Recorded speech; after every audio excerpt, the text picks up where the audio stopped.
नमस्कार विद्यार्थी मित्रांनो, काल 5 मे 2026 ला शासनाचा नवीन GR आलेला आहे. आतापर्यंत तुम्हाला त्या ठिकाणी अपडेट आलीच असेल. GR असा आहे की GR मधले त्या ठिकाणी काही महत्वाचे जे मुद्दे आहेत ना, मी या ठिकाणी तुम्हाला सांगतो. बघा, ज्या GR ची आपण खूप उत्सुकतेने वाट बघत होतो, म्हणजे असं अशा प्रकारे GR आला पाहिजे, सर्व पदे त्या ठिकाणी MPSC अंतर्गत भरली गेली पाहिजे, त्या अनुषंगाने फायनली आता त्या ठिकाणी आपल्याला GR बघायला मिळतो. GR खूप मोठा 231 पानाचा आहे, पण मी त्या ठिकाणी काही महत्वाचे मुद्दे सध्या तुम्हाला त्या ठिकाणी सांगतो. त्यानंतर आपण हळूहळू एक एक गोष्टी आपण समजून घ्यायचा प्रयत्न करू. बघा, या GR मधलं सगळ्यात पहिलं महत्वाचं जे वाक्य आहे, जे की आपल्यासाठी महत्वाचं आहे, आपल्याला पूर्ण काही वाचत बसायची गरज नाही. तर हे बघा, हे पहिलं वाक्य तुम्ही या ठिकाणी समजून घ्या. काय सांगताय की आता आता बरं का, इथून पुढे लक्षात घ्या पुरानो, इथून पुढे गट अ ते गट क या संवर्गातील सर्व पदे महाराष्ट्र लोकसेवा आयोगाच्या कार्यकक्षेत आली आहे. Okay, done. म्हणजे पहिली गोष्ट क्लिअर झाली की आता त्या ठिकाणी ग्रुप सी पासून ग्रुप ए पर्यंत, नॉन गॅजेटेड पासून गॅजेटेड पर्यंत सर्व पद MPSC अंतर्गत भरली जाणार. आता इथं कन्फ्युजन इथं असं आहे, आता जेवढा GR आपण वाचतो, कोणते कोणते संवर्ग याच्यामध्ये ऍड झाले आहेत, तर यामध्ये बघा, शिक्षक भरती आणि पोलीस भरतीचा कुठेही उल्लेख झालेला नाहीये. म्हणजे हे अपवाद आहेत. पोलीस भरती आणि शिक्षक भरती त्या ठिकाणी वेगळे होऊ शकतात. जेवढं माझ्या वाचनामध्ये आले त्यानुसार मी सांगतो. आता तुम्ही त्या ठिकाणी स्वतः पण त्यामध्ये काही रिसर्च बघू शकता. तर हा आहे. आता याच्यामध्ये कोणते कोणते संवर्ग ऍड झाले, काय नाही, याच्याबद्दल आपण चर्चा करू. म्हणजे परीक्षा पद्धतीमध्ये कोणता बदल झाला, म्हणजे हे पहिलं लक्षात ठेवा. त्यानंतर दुसरी एक त्या ठिकाणी खूप महत्वाची गोष्ट आपल्याला या GR मध्ये वाचायला भेटते. बघा, अगोदर काय व्हायचं की वेगवेगळ्या संवर्गासाठी वेगवेगळी परीक्षा व्हायची, त्यासाठी वेगवेगळा अभ्यासक्रम व्हायचा आणि त्यासाठी स्वतंत्र परीक्षा शुल्क आपल्याला भरावी लागायची. म्हणजे विद्यार्थ्यांना नेहमी त्या ठिकाणी लक्ष ठेवत राहावं लागेल की कोणत्या कोणत्या परीक्षा येत आहेत, त्या परीक्षेचा अभ्यासक्रम काय, त्याची वेगळी परीक्षा असायची. वेगवेगळ्या डिपार्टमेंटच्या क्लर्कसाठी पोरांनो वेगवेगळी परीक्षा असायची, तलाठी भरती वेगळी असायची, ग्रामसेवक भरती वेगळी असायची, वनसेवा वेगळी असायची, कृषी सेवा वेगळी असायची. अशा वेगवेगळ्या परीक्षेसाठी वेगवेगळा अभ्यासक्रम असायचा, वेगवेगळे परीक्षा शुल्क असायची. त्यामुळं विद्यार्थ्याचं मानसिक, शैक्षणिक, आर्थिक ताण निर्माण होत असल्याचे निदर्शनास आले. शेवटी विद्यार्थ्याचं त्या ठिकाणी काय नुकसान होतं हे शासनाला निदर्शनास आलं आणि शासनाने निर्णय घेतला की आता हे सर्व संवर्ग MPSC अंतर्गत भरण्यात येतील. बघा, इथे संवर्ग या शब्दामध्ये थोडंसं कन्फ्युजन व्हायचं नाही. तात्पुरतं लक्षात ठेवा की पद असत. ओके, जसं IAS संवर्ग आहे. ओके, IAS संवर्गामध्ये वेगवेगळे पद असतात. तर तुम्ही या ठिकाणी लक्षात ठेवू, कॅडर आपण बोलतो त्याला, कॅडर. तर अशा प्रकारे तुम्ही लक्षात ठेवा की वेगवेगळे पद आता MPSC अंतर्गत भरली जाणार आहेत. म्हणजे वेगवेगळ्या परीक्षा वेगवेगळ्या विभागामार्फत ज्या व्हायच्या त्या आता होणार नाहीत. आपण बोलतो की बऱ्याच एक्झाम त्या ठिकाणी TCS आणि IBPS मार्फत व्हायच्या, पण आता MPSC अंतर्गत होणार आहे. M म्हणजे मेरिट. त्यामुळं एकदम पारदर्शक त्या ठिकाणी परीक्षा होणार. आता काही वेगळं सांगायची गरज नाहीये.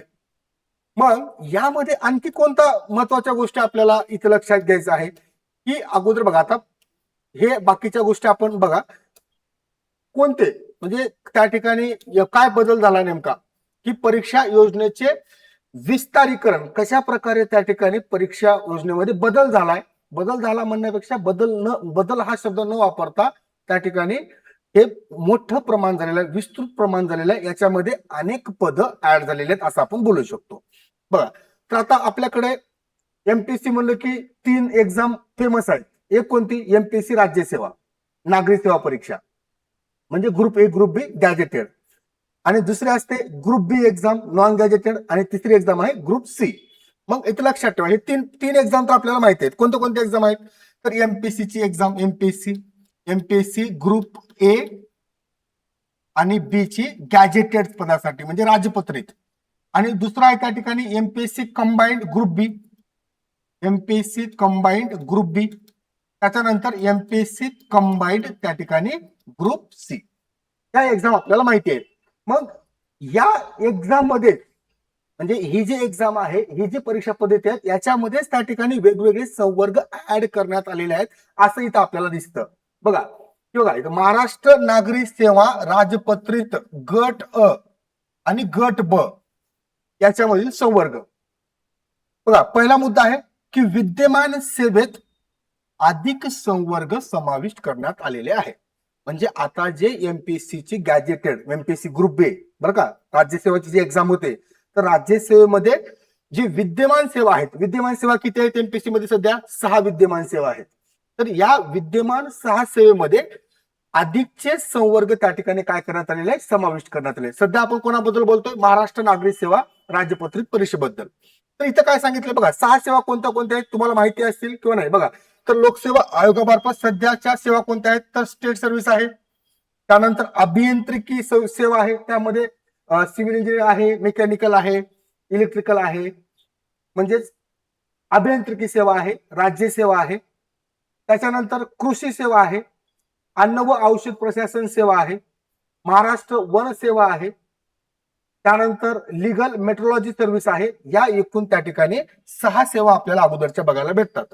तर या 6 सेवा मार्फत, या 6 सेवा म्हणजे 6 सर्व्हिसेस आपण बोलू, याच्यामध्ये एकूण 57 संवर्गामध्ये पदभरती करण्यात येत आहे.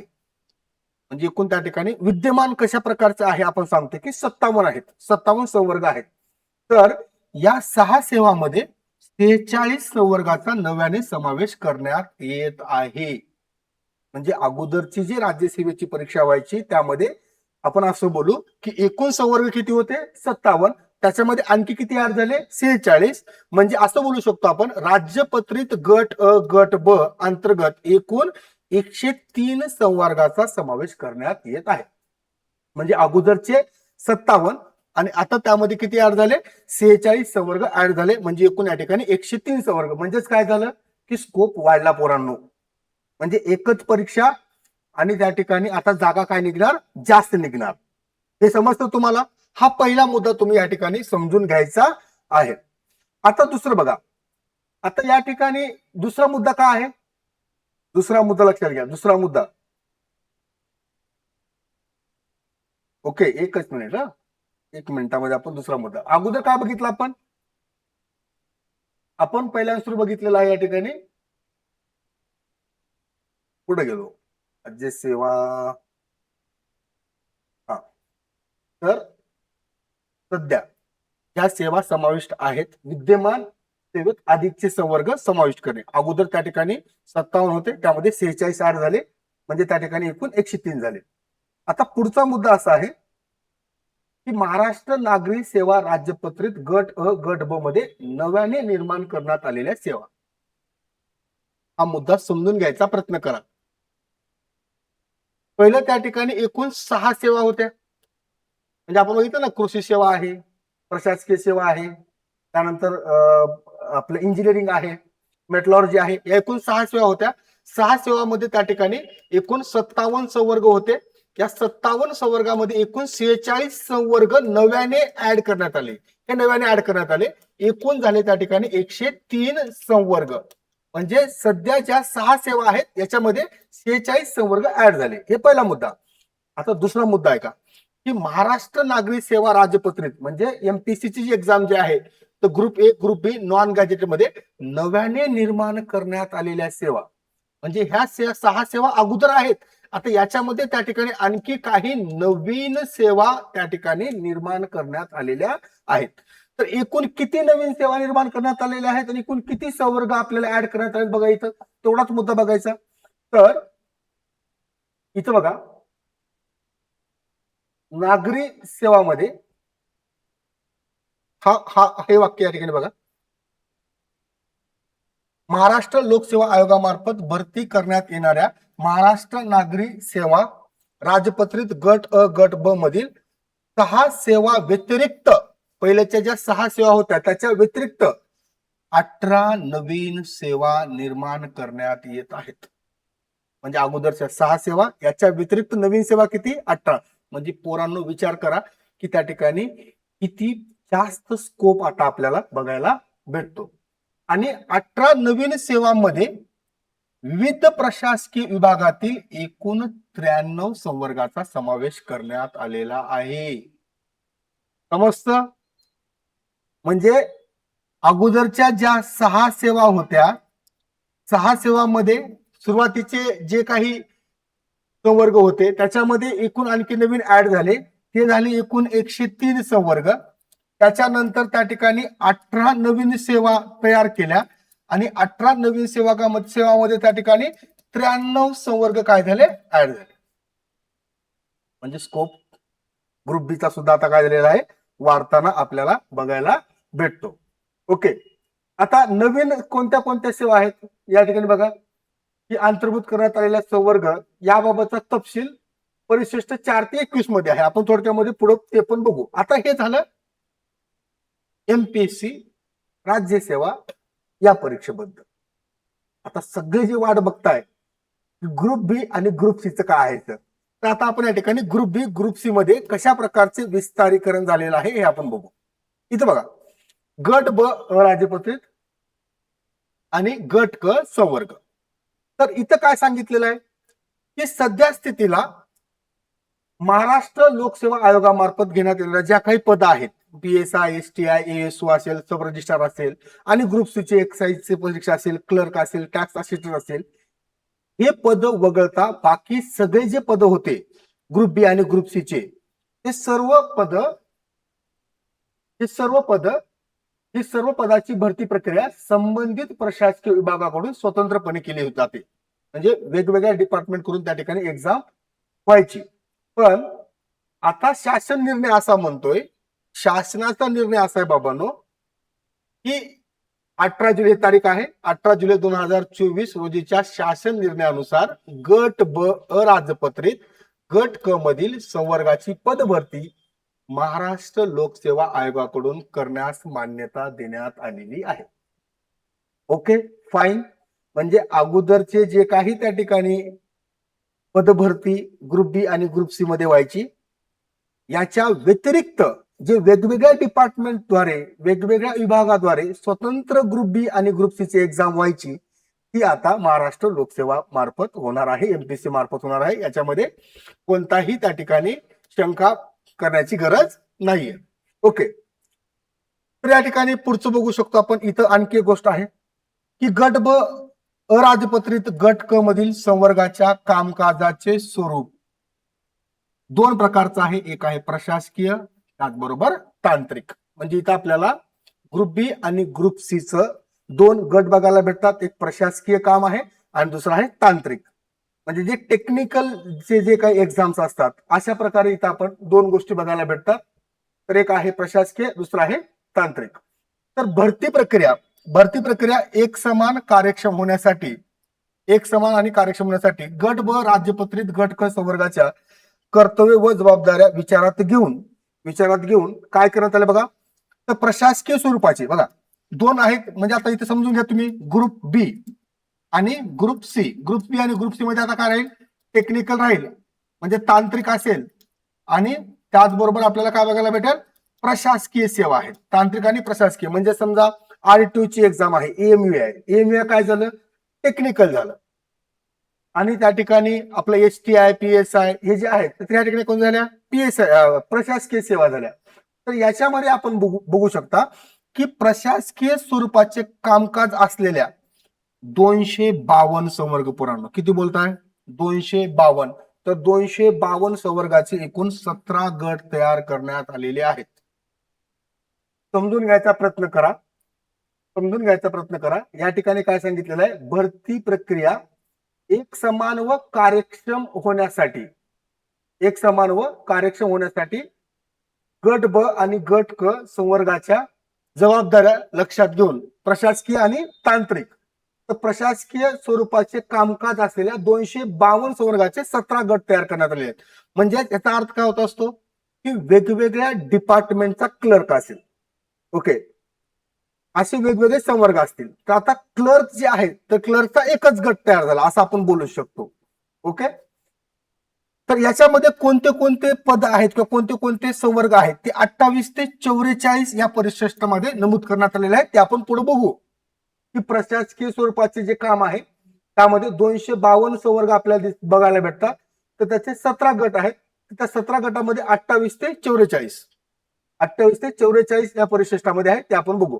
त्याचबरोबर तांत्रिक स्वरूपाचे कामकाज असलेल्या 221 वर्गाचे 29 गट, 29 पोस्ट बोलू शकतो, 29 पद बोलू शकतो, तयार करण्यात आलेले आहेत. आणि याबाबतचा तपशील परिशिष्ट 45 ते 73 यामध्ये नमूद करण्यात आलेला आहे.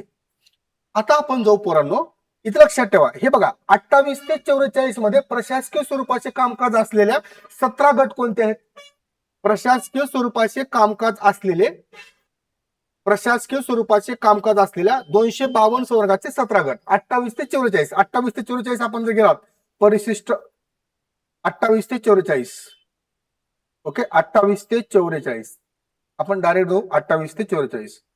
तर 28 ते 44, तर 28 ते 44 मध्ये काय आहे? तर प्रशासकीय ग्रुप बी, ग्रुप सीच्या ज्या काही पद आहेत, तर त्यामध्ये आपल्याला बघायला भेटतं. त्याच्यामध्ये कोणते कोणते आहेत?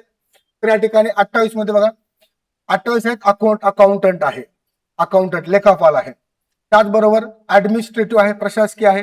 त्याचबरोबर प्रशासकीय सहाय्यक, प्रशासकीय सहाय्यक आहे.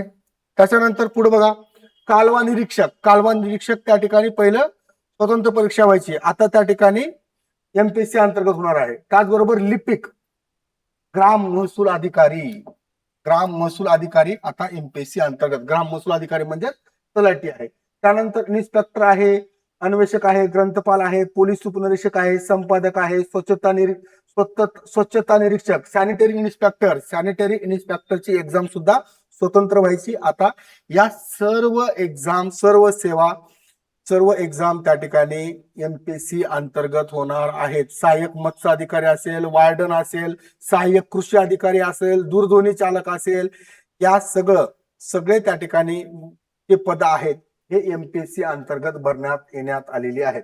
बघा मित्रांनो, हा इतकं सिंपल मध्ये तुम्हाला जर सांगायचं असेल तर खूप चांगला त्या ठिकाणी निर्णय आपल्याला बघायला भेटतो. या निर्णयामुळे विद्यार्थ्यांना त्या ठिकाणी एकाच अभ्यासक्रमामध्ये जास्तीत जास्त संधी मिळणार आहेत आणि विद्यार्थ्यांना फोकस राहून अभ्यास करायला त्या ठिकाणी मदत होणार आहे. बाकीच्या ज्या काही महत्वाच्या आणखी काही याच्यामध्ये गोष्टी आहेत, याचे पीडीएफ तुम्ही बघू शकतात. ज्या काही महत्वाच्या गोष्टी आहेत मी या ठिकाणी सांगण्याचा प्रयत्न केलेला आहे. आपण पुढे त्या ठिकाणी हे सिरीज कंटिन्यू ठेवू. याच्यामध्ये राज्यसेवेमध्ये कोणते कोणते संवर्ग आहेत, त्यानंतर ग्रुप बी मध्ये कोणते आहेत, ग्रुप सी मध्ये कोणते आहेत, सिलेबस काय, नेमकं कोणत्या कोणत्या अपडेट जसं जसं त्या ठिकाणी आपल्याला भेटतील तसं आपण त्या ठिकाणी पुढचे अपडेट घेऊन येऊ. Thank you so much.